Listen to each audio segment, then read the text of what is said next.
Olá, esse é mais um vídeo da série Viva a Esperança e eu quero compartilhar com você uma história que está registrada no Evangelho de João, no capítulo 11, do versículo 1 até o versículo 44. Eu não vou ler o texto inteiro aqui, mas eu gostaria de recontar essa história para você. Provavelmente você já deve tê-la ouvido em outro momento. Essa é a história de Lázaro, amigo de Jesus. Lázaro, que é irmão de Marta e de Maria.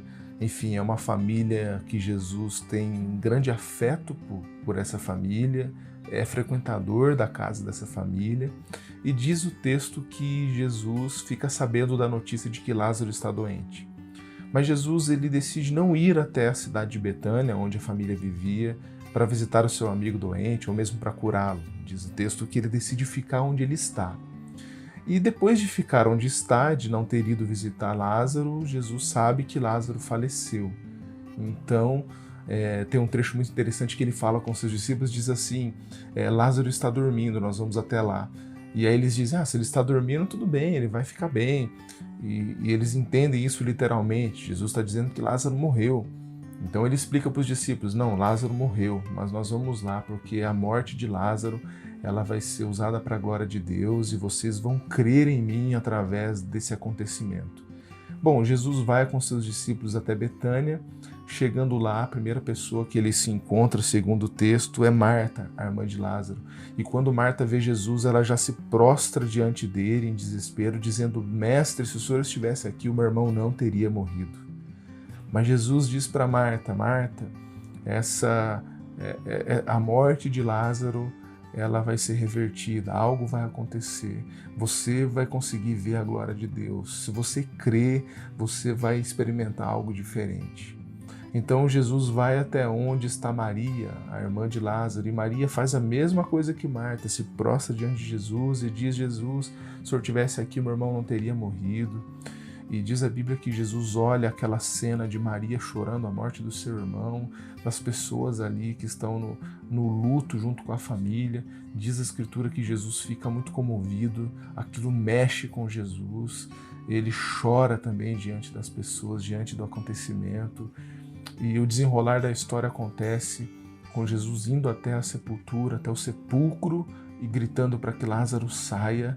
E aí aquele homem que havia 4 dias estava dentro daquela gruta, daquele sepulcro, ele sai todo enfaixado, como era costume naquele tempo eles fazerem com os seus mortos, e ele é ressuscitado por Jesus diante de todos. Eu gostaria de destacar algumas coisas nesse texto que podem abençoar o nosso coração nos dias que nós estamos vivendo, que pode nos abençoar na nossa caminhada cristã ao longo da vida.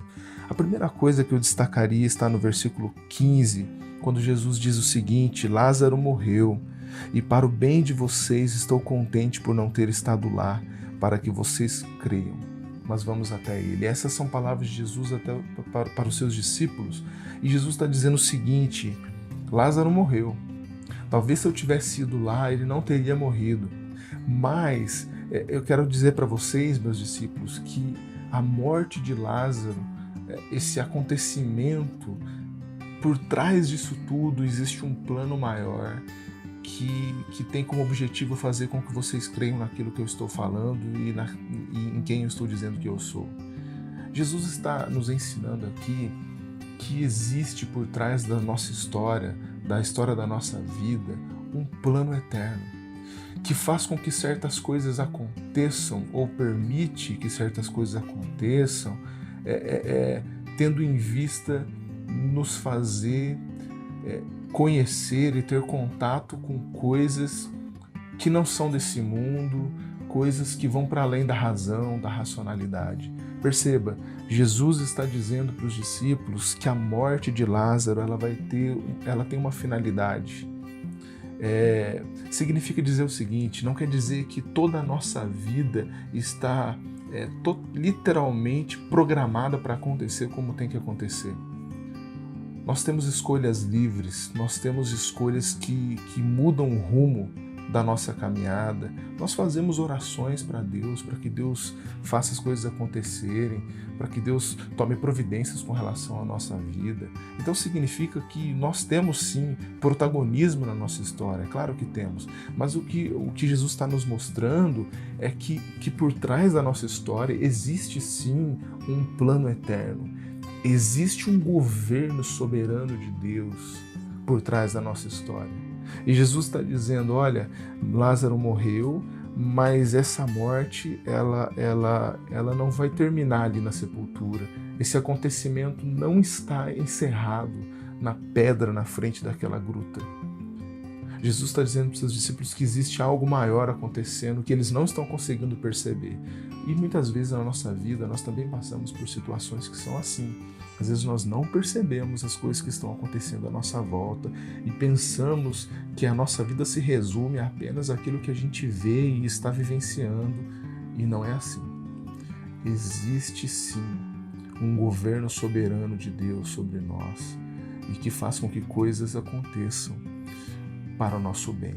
Romanos capítulo 8, versículo 28 diz que todas as coisas cooperam ou concorrem para o bem daqueles que amam a Deus, daqueles que foram chamados segundo o propósito de Deus de fazer com que nós sejamos parecidos com o seu Filho Jesus. Então isso me faz crer que existem planos eternos de Deus para mim, para você, e de algum modo essa história de Lázaro está se encaixando nesses planos eternos para que os discípulos crescem naquele momento. Mas uma outra coisa que me chama a atenção nesse texto é a legitimidade do luto. O choro diante dos nossos entes queridos e das pessoas que nos deixam ao longo da vida, ele é algo legítimo e natural da nossa história de vida. Aliás, a maior parte das culturas, ou talvez todas elas, tem esse respeito por esse desligamento que a morte promove. Chorar os nossos mortos, prantear aqueles que se foram, velar os nossos entes queridos quando eles falecem, faz parte desse rito que nos permite encerrar um ciclo. Então, diante da morte, nós podemos sim chorar.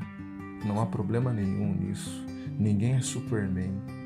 Ninguém precisa segurar o pranto. Aliás, o sábio diz isso em Eclesiastes, que há tempo de chorar e há tempo de sorrir. Há tempo que é tempo de pranto. E eu estou dizendo isso porque Jesus, ele se achega até aquele velório que na verdade já tinha, o sepultamento já havia acontecido, mas ele chega naquele lugar de pranto, de luto, e a reação dele diante das pessoas é participar desse luto, é participar do choro. Diz a Bíblia que Jesus ele fica profundamente comovido. Diz a Bíblia no versículo 33, ao ver chorando Maria e os judeus que a acompanhavam, Jesus agitou-se no espírito e perturbou-se. Onde o colocaram? Perguntou ele. Vem e vê, Senhor, responderam eles. E aí, versículo 35 diz, Jesus chorou. Quer dizer, diante da morte, nós podemos prantear, nós podemos chorar.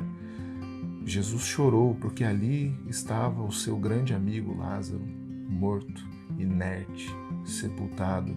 Jesus chorou porque à sua volta havia um grupo de pessoas entristecidas porque o seu querido Lázaro havia falecido. Diante da morte nós podemos sim chorar.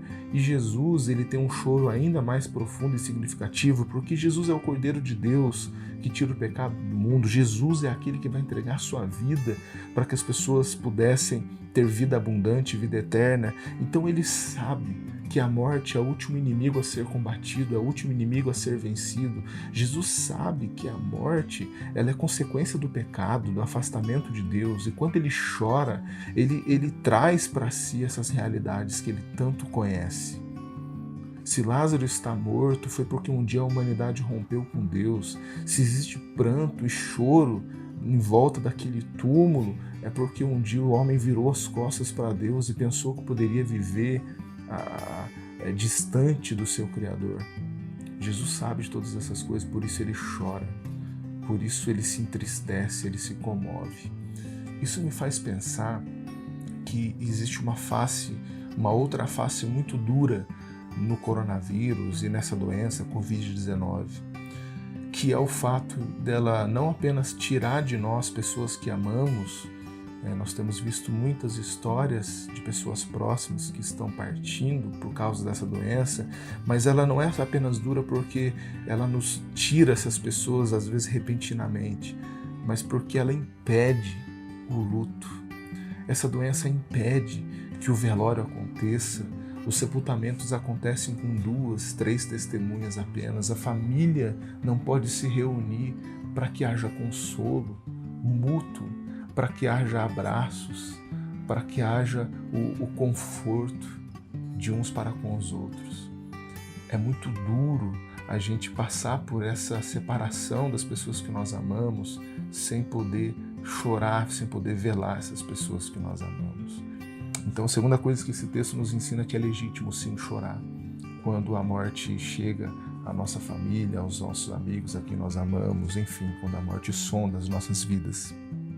Mas uma terceira coisa que esse texto nos mostra é a esperança que nós temos em Jesus Cristo. O versículo 25 talvez seja o versículo mais conhecido dessa passagem.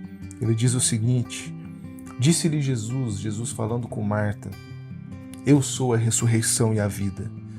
Aquele que crê em mim, ainda que morra, viverá. E quem vive e crê em mim, não morrerá eternamente. Irmãos, essa é uma palavra de muita esperança para nós, porque Jesus está dizendo o seguinte: a morte não tem a palavra final para aqueles que estão em mim. Ainda que o nosso corpo pereça, ainda que a gente deixe de viver aqui, aqueles que estão em Cristo não experimentarão a morte eterna. A morte fará com que eles se encontrem com a eternidade. É importante destacar que esse versículo não está nos dizendo que nós devemos flertar com a morte, como se fosse prazeroso a gente procurar a morte para se encontrar com Deus. Apesar de nós clamarmos a Deus, Maranata, volte Senhor Jesus, nós também entendemos que a vida é um dom de Deus, é uma dádiva, e nós devemos vivê-la intensamente, nós devemos vivê-la enquanto esse pulsar existir no nosso coração, até o dia que nós nos encontraremos com o Senhor. Mas enquanto nós estamos aqui, nós temos de ter viva a esperança de que, quando a morte vier, aqueles que estão em Cristo não ficarão presos a ela. Quem está em Cristo, ainda que morra, viverá. Quem está em Cristo vai experimentar vida abundante, vida plena daqui até a eternidade. A minha oração, em primeiro lugar, é pelas famílias que não estão podendo velar os seus mortos neste momento. Nós sabemos de muitas pessoas que perderam entes queridos, amigos, e que não puderam se reunir para um velório, não puderam se abraçar, não puderam consolar umas às outras, não puderam derramar lágrimas, essas lágrimas que fecham esse ciclo. A minha oração é para que o Senhor console esses corações. E eu oro também para que essa esperança de Jesus, para aqueles que estão nele, a esperança da ressurreição, a esperança da vida eterna, permeie os nossos corações nesses dias. São dias em que a morte está rondando, a morte está sondando as famílias, mas nós cremos no Cristo que é a ressurreição e a vida. Nós cremos no Cristo que pode fazer milagres, no Cristo para quem nós podemos orar e experimentar coisas sobrenaturais, mas nós cremos também no Cristo que nos consola e nos garante vida e vida abundante daqui até a eternidade. Que Deus te abençoe, que você seja impactado por essa presença real do Cristo ressurreto. E a gente se vê no próximo vídeo, se Deus quiser.